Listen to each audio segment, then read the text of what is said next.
Hello welcome to my YouTube channel. ਅੱਜ ਅਸੀਂ ਕਰਾਂਗੇ ਸਟਰਕਚਰ ਆਫ ਟਾਸਕ 1 ਕਿ ਟਾਸਕ 1 ਨੂੰ ਅਸੀਂ ਕਿਸ ਵੇ ਦੇ ਨਾਲ ਲਿਖਣਾ ਹੈ ਕਿ ਜ਼ਿਆਦਾ ਤੋਂ ਜ਼ਿਆਦਾ ਇਫੈਕਟਿਵ ਹੋਵੇ। First of all I want to request you ਕਿ ਜੇ ਤੁਹਾਨੂੰ ਮੇਰੀਆਂ ਵੀਡੀਓਜ਼ ਇਨਫੋਰਮੇਟਿਵ ਲੱਗਦੀਆਂ please like subscribe and comment. This will motivate me a lot. ਤਾਂ ਸਭ ਤੋਂ ਪਹਿਲਾਂ ਗੱਲ ਕਰਦੇ ਹਾਂ ਵਰਡ ਲਿਮਿਟ ਦੀ। ਵਰਡ ਲਿਮਿਟ ਕੀ ਹੁੰਦੀ ਹੈ ਕਿ ਇਹ ਸਭ ਤੋਂ ਮਿਨੀਮਮ ਕੀ ਹੈ ਲਿਮਿਟ ਸਾਨੂੰ ਦਿੱਤੀ ਜਾਂਦੀ ਹੈ ਕਿ ਜਿਹੜੀ ਸਾਡੀ ਟਾਸਕ 1 ਦੀ ਲੈਂਥ ਆ ਉਹ 150 ਵਰਡਸ ਤੋਂ ਘੱਟ ਨਹੀਂ ਹੋਣੀ ਚਾਹੀਦੀ।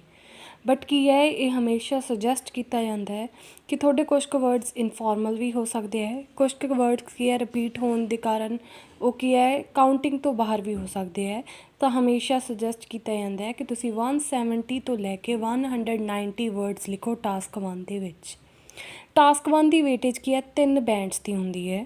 ਤਾਂ ਇਹ ਕੀ ਹੈ ਅਸੀਂ ਇਸ ਵਿੱਚ ਪੂਰੇ ਬੈਂਡ ਲੈ ਸਕਦੇ ਹਾਂ ਜੇ ਅਸੀਂ ਕਿ ਇਸ ਨੂੰ ਪ੍ਰੋਪਰ ਵੇ ਦੇ ਨਾਲ ਲਿਖਦੇ ਹਾਂ, ਕਿਉਂਕਿ ਇਸ ਵਿੱਚ ਅਸੀਂ ਕੋਈ ਵੀ ਆਪਣਾ ਆਈਡੀਆ ਇਨਕਲੂਡ ਨਹੀਂ ਕਰਨਾ ਹੁੰਦਾ, ਕੋਈ ਵੀ ਕੀ ਹੈ ਆਪਣਾ ਕਨਕਲੂਜਨ ਨਹੀਂ ਬਿਲਟ ਕਰਨਾ ਹੁੰਦਾ। ਸਿੰਪਲ ਜਿਹੜੀ ਚੀਜ਼ ਸਾਨੂੰ ਦਿਸ ਰਹੀ ਹੈ ਅਸੀਂ ਸਿਰਫ ਕੀ ਹੈ ਉਹੀ ਲਿਖਣੀ ਹੁੰਦੀ ਹੈ। ਓਕੇ, ਤਾਂ ਜਿਹੜੇ ਸਾਡੇ 150 ਵਰਡਸ ਜਾਂ ਅਸੀਂ ਕਹਿ ਦਈਏ ਕਿ 170 ਵਰਡਸ ਹੈ ਉਹਦੀ ਡਿਸਟਰੀਬਿਊਸ਼ਨ ਕਿਸ ਤਰ੍ਹਾਂ ਕੀਤੀ ਹੋਈ ਹੈ ਅੱਗੇ ਦੇਖੋ। ਬੇਸਿਕਲੀ ਸਾਡੇ ਕੋਲ 4 ਪੈਰਾਗ੍ਰਾਫਸ ਹੁੰਦੇ ਨੇ। Introduction, body paragraph 1, body paragraph 2 ਜਿਨ੍ਹਾਂ ਨੂੰ ਕਿਹਾ ਆਪਾਂ ਸ਼ਾਰਟ ਦੇ ਵਿੱਚ BP ਵੀ ਕਹਿੰਦੇ ਹਾਂ, BP 1, BP 2 ਐਂਡ ਲਾਸਟ 'ਤੇ ਕੀ ਹੈ ਸਾਡਾ ਇੱਕ ਓਵਰਆਲ। ਇੰਟਰੋਡਕਸ਼ਨ ਕੀ ਹੁੰਦੀ ਹੈ 1 to 2 ਲਾਈਨਸ ਦੀ। ਬੋਡੀ ਪੈਰਾਗ੍ਰਾਫ 1 ਕੀ ਹੁੰਦਾ 3 to 4 ਲਾਈਨਸ ਦਾ। ਬੋਡੀ ਪੈਰਾਗ੍ਰਾਫ 2 ਵੀ same 3 to 4 lines. Body paragraph 1 and body paragraph 2 ਦੀ ਕੀ ਹੈ ਤੁਸੀਂ ਟਰਾਈ ਕਰਨਾ ਹੈ ਕਿ ਇਹਨਾਂ ਦੀ ਲੈਂਥ ਸੇਮ ਰਹੇ। ਇੱਕ ਅੱਧੀ ਲਾਈਨ ਕੀ ਹੈ ਵੱਧ ਘੱਟ ਸਕਦੀ ਹੈ, ਬਟ ਇਹ ਨਹੀਂ ਹੈਗਾ ਕਿ ਤੁਸੀਂ BP 1 ਸਿਰਫ 2-3 ਲਾਈਨਸ ਦਾ ਲਿਖ ਰਹੇ ਹੋ, ਤੁਹਾਡਾ BP 2 ਕੀ ਹੈ 5-6 ਲਾਈਨਸ ਦਾ। ਇੰਬੈਲੈਂਸ ਨਹੀਂ ਹੋਣੇ ਚਾਹੀਦੇ। ਸੇਮ ਹੀ ਕੀ ਹੈ ਟਾਸਕ 2 ਦੇ ਵਿੱਚ ਵੀ ਤੁਹਾਡੇ ਬੋਡੀ ਪੈਰਾਗ੍ਰਾਫਸ ਦੀ ਕੀ ਹੈ ਲੈਂਥ ਆਲਮੋਸਟ ਇਕੁਅਲੈਂਟ ਲੱਗਣੀ ਚਾਹੀਦੀ ਹੈ। ਐਂਡ ਲਾਸਟ 'ਤੇ ਓਵਰਆਲ ਜਿਹੜਾ ਕਿ ਸਿਰਫ ਕੀ ਹੈ ਇੱਕ ਲਾਈਨ ਦਾ ਹੀ ਹੁੰਦਾ। ਸਭ ਤੋਂ ਪਹਿਲਾਂ ਦੇਖਦੇ ਹਾਂ ਅਸੀਂ ਇੰਟਰੋਡਕਸ਼ਨ ਨੂੰ। ਇੰਟਰੋਡਕਸ਼ਨ 'ਚ ਅਸੀਂ ਕੀ ਕਰਨਾ ਹੁੰਦਾ ਹੈ, ਜਿਹੜੀ ਸਾਨੂੰ ਇੱਕ ਸਟੇਟਮੈਂਟ ਦਿੱਤੀ ਹੁੰਦੀ ਹੈ, ਜਿਹੜਾ ਕੋਈ ਬਾਰ ਗ੍ਰਾਫ ਪਾਈ ਚਾਰਟ ਜਾਂ ਕੁਛ ਵੀ ਦਿੱਤਾ ਹੈਗਾ, ਅਸੀਂ ਸਿਰਫ ਉਸ ਨੂੰ ਆਪਣੀ ਲੈਂਗੁਏਜ ਆਪਣੀ ਵਰਡਿੰਗ ਦੇ ਵਿੱਚ ਪੈਰਾਫਰੇਜ਼ ਕਰਨਾ ਹੁੰਦਾ। ਸਿੰਪਲ ਭਾਸ਼ਾ ਵਿੱਚ ਕਹੀਏ ਤਾਂ ਇੰਟਰੋਡਕਸ਼ਨ ਵਿੱਚ ਸਿਰਫ ਤੁਸੀਂ ਉਹੀ ਲਿਖਣਾ ਹੁੰਦਾ ਜਿਹੜਾ ਕੁਛ ਤੁਹਾਨੂੰ ਦਿਸ ਰਿਹਾ ਹੁੰਦਾ। ਵਾਟ ਐਮ ਆਈ ਲੁਕਿੰਗ ਐਟ, ਤੁਹਾਨੂੰ ਕੀ ਦਿੱਤਾ ਹੋਇਆ। ਇੰਟਰੋਡਕਸ਼ਨ ਨੂੰ ਲਿਖਣ ਦੇ ਸਭ ਤੋਂ ਸੌਖਾ ਤਰੀਕਾ ਕੀ ਹੈ ਕਿ ਤੁਸੀਂ 3 ਬੇਸਿਕ ਸਟੈਪਸ ਵਾਟ, ਵੈਨ, ਵੇਅਰ ਕਵਰ ਕਰੋ ਤਾਂ ਤੁਹਾਡੀ ਇੰਟਰੋਡਕਸ਼ਨ ਕੀ ਹੈ ਪਰਫੈਕਟ ਹੋ ਜਾਊਗੀ। ਵਟ ਮਤਲਬ ਤੁਹਾਨੂੰ ਕੀ ਦਿੱਤਾ ਹੋਇਆ ਹੈ, ਵੈਨ ਮਤਲਬ ਕਿਹੜਾ ਟਾਈਮ ਪੀਰੀਅਡ ਹੈ, ਪਾਸਟ ਦੀ ਗੱਲ ਕੀਤੀ ਹੈ, ਕੋਈ ਫਿਊਚਰ ਦੀ ਈਅਰ ਦਿੱਤਾ ਹੋਇਆ ਹੈ, ਕਿਉਂਕਿ ਇਸ ਦੇ ਬੇਸਿਸ 'ਤੇ ਹੀ ਤੁਹਾਡੇ ਕੀ ਆ ਅਗਲੀ ਜਿਹੜੇ BP 1 BP 2 ਦੇ ਟੈਂਸ ਦੀ ਚੋਇਸ ਕੀ ਹੈ ਇਸੇ 'ਤੇ ਬੇਸਡ ਹੋਊਗੀ। ਐਂਡ ਵੇਅਰ ਕਿਹੜੀ ਕੰਟਰੀ ਕਿਹੜੀ ਲੋਕੇਸ਼ਨ ਦੇ ਬਾਰੇ ਡਿਸਕਸ ਕੀਤਾ ਗਿਆ। ਤਾਂ ਇੰਟਰੋਡਕਸ਼ਨ ਕੀ ਹੈ ਸਾਡੀਆਂ ਸਿਰਫ 1-2 ਲਾਈਨਸ ਇਹਨਾਂ ਚੀਜ਼ਾਂ ਨਾਲ ਹੀ ਹੁੰਦੀਆਂ ਅਤੇ ਅਸੀਂ ਕੀ ਆ ਕੋਈ ਵੀ ਕੀ ਹੈ ਇਹਦੇ 'ਚ ਕੀ ਹੈ ਮਿਸਟੇਕ ਕਰਨ ਦੇ ਚਾਂਸਿਸ ਬਹੁਤ ਘੱਟ ਜਾਂਦੇ ਹੈ, ਅਸੀਂ ਅਵੋਇਡ ਕਰ ਸਕਦੇ ਹਾਂ ਜਸਟ ਵਿਦ ਗੁੱਡ ਪ੍ਰੈਕਟਿਸ। ਹੁਣ ਅਸੀਂ ਕਰਦੇ ਹਾਂ ਡਿਸਕਸ BP 1 ਦੇ ਵਿੱਚ। BP 1 ਦਾ ਕੀ ਆ ਪੈਟਰਨ ਬਹੁਤ ਜਨਰਲ ਹੁੰਦਾ ਹੈ, ਬਹੁਤ ਆਮ ਜਿਹਾ ਸਿੰਪਲ ਜਿਹਾ। ਤੁਸੀਂ ਸਿਰਫ ਮੈਕਸੀਮਮ ਮਿਨੀਮਮ ਹਾਈਐਸਟ ਲੋਐਸਟ ਜਾਂ ਸੈਕਿੰਡ ਹਾਈਐਸਟ ਹੀ ਕਵਰ ਕਰਨਾ ਹੁੰਦਾ ਇਹਦੇ ਵਿੱਚ, ਜਾਂ ਕਿਸੇ ਵੈਲਿਊ ਨੇ ਪੀਕ 'ਤੇ ਟੱਚ ਕੀਤਾ। ਇਹ ਵਰਡਸ ਕੀ ਆ ਵੇਰੀ ਕਰਦੇ ਤੁਹਾਡਾ ਟਾਸਕ 1 ਕਿਸ ਟਾਈਪ ਦਾ ਹੁੰਦਾ ਹੈ।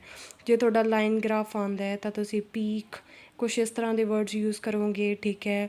ਮੈਕਸੀਮਮ ਮਿਨੀਮਮ ਜੇ ਤੁਹਾਨੂੰ ਪਰਸੈਂਟੇਜ ਦਿੱਤੀ ਹੋਈ ਹੈ ਪਾਈ ਚਾਰਟ ਦੇ ਵਿੱਚ, ਹਾਈਐਸਟ ਲੋਐਸਟ ਜੇਕਰ ਤੁਹਾਡੇ ਕੋਲ ਬਾਰ ਗ੍ਰਾਫ ਹੈ।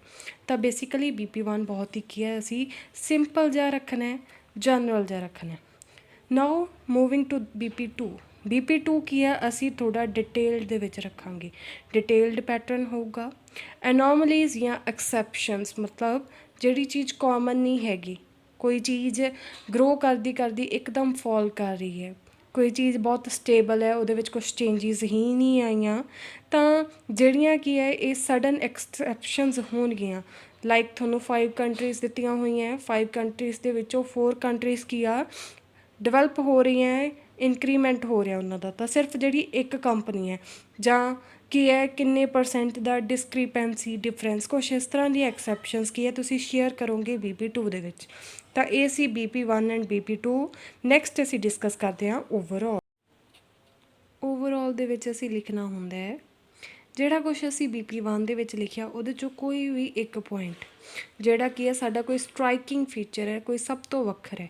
ਮੰਨ ਲਓ ਤੁਸੀਂ ਕਹਿ ਸਕਦੇ ਹੋ ਕਿ ਟਰੈਂਡ ਸਿਮਿਲਰ ਜਾ ਰਿਹਾ, ਸੇਮ ਜਾ ਰਿਹਾ, ਕੋਈ ਇੱਕ ਚੀਜ਼ ਬਹੁਤ ਜ਼ਿਆਦਾ ਡਿਫਰੈਂਟ ਹੈ, ਕੋਈ ਕੀ ਹੈ, ਕੋਈ ਡਿਵੈਲਪਮੈਂਟ ਸਭ ਤੋਂ ਜ਼ਿਆਦਾ ਜਾਂ ਇੱਕਦਮ ਹੀ ਜ਼ਿਆਦਾ ਹੋ ਗਈ, ਠੀਕ ਹੈ। ਓਵਰਆਲ ਦੇ ਵਿੱਚ ਧਿਆਨ ਰੱਖਣਾ ਹੈ ਕਿ ਤੁਸੀਂ ਟਾਈਮ ਪੀਰੀਅਡ ਮੈਂਸ਼ਨ ਬਿਲਕੁਲ ਨਹੀਂ ਕਰਨਾ ਹੈਗਾ, ਕੋਈ ਈਅਰ ਕੋਈ ਡੇਟ ਮੈਂਸ਼ਨ ਨਹੀਂ ਕਰਨੀ। ਅਤੇ ਮੇਨ ਗੱਲ ਕੀ ਹੋਊਗੀ ਓਵਰਆਲ ਦੀ ਕਿ ਓਵਰਆਲ ਸਿਰਫ ਕੀ ਹੈ ਸਾਡੇ ਕੋਲ 1 ਲਾਈਨ ਦਾ ਹੀ ਹੋਊਗਾ। ਬੇਸਿਕਲੀ ਕੀ ਹੈ ਜਦੋਂ ਤੁਸੀਂ ਪ੍ਰੈਕਟਿਸ ਕਰੋਗੇ ਤਾਂ ਤੁਹਾਨੂੰ ਫੋਰਮੈਟ ਵੱਲ ਇੰਨਾ ਧਿਆਨ ਦੇਣ ਦੀ ਲੋੜ ਨਹੀਂ ਪਊਗੀ।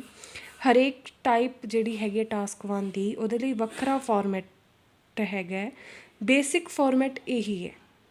ਓਕੇ, ਤਾਂ ਜੇ ਤੁਹਾਨੂੰ ਵੀਡੀਓ ਵਧੀਆ ਲੱਗੀ ਤਾਂ ਸਬਸਕ੍ਰਾਈਬ ਜ਼ਰੂਰ ਕਰਿਓ ਐਂਡ ਕਮੈਂਟ ਕਰਕੇ ਜ਼ਰੂਰ ਦੱਸਿਓ ਜੇ ਕੋਈ feedback negative or positive then I will try to improve. Thank you.